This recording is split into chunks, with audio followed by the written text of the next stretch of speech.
Kita ke kabar lain, pemirsa. Spanyol dilanda gelombang panas terik pertama tahun ini. Kurangnya curah hujan menyebabkan sungai kering dan kematian sebuah desa.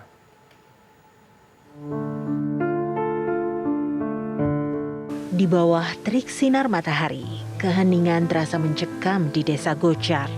Tidak ada suara hewan peliharaan, bahkan kendaraan yang lewat, karena hampir semua orang telah pergi. Pada pergantian abad, 100 warga menghuni lahan subur Gochar dan memiliki beragam ternak yang sehat. Namun, pasukan air kota tetangga, Sorbas, yang berasal dari Gochar selama bertahun-tahun, mengering karena tingkat akuifer menurun, yang berarti tidak ada air yang tersisa bagi penduduk Gochar untuk bercocok tanam serta memelihara hewan mereka. Sebab itulah Gochar sekarang hampir tidak berpenghuni. Sekitar 75% wilayah Spanyol rentan terhadap penggurunan dan terus meningkat akibat perubahan iklim, eksploitasi air, dan pertanian ekstensif. Air adalah komoditas berharga di wilayah gersang Spanyol.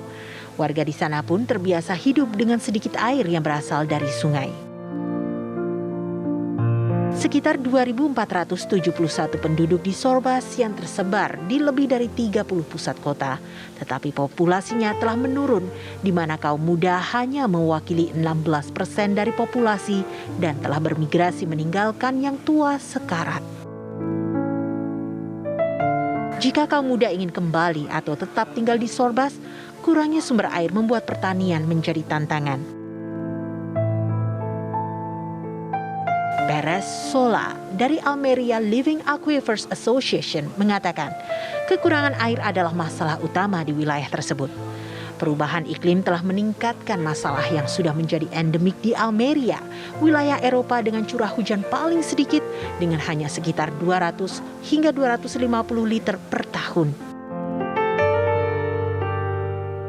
Perserikatan Bangsa-Bangsa memperingatkan bahwa ketika iklim yang memanas meningkat lebih cepat di Eropa daripada rata-rata global, wilayah selatan benua tersebut akan semakin kering, berjuang dengan penggurunan dan bersaing untuk air yang lebih langka.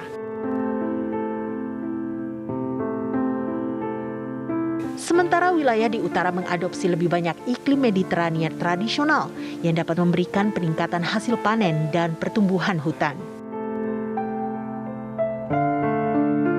Ketika kelangkaan air melanda Eropa Selatan, diikuti oleh Eropa Barat dan Tengah, irigasi akan terus menjadi solusi bagi sebagian orang untuk membasahi benua yang memanas, tetapi akan dibatasi oleh ketersediaan air.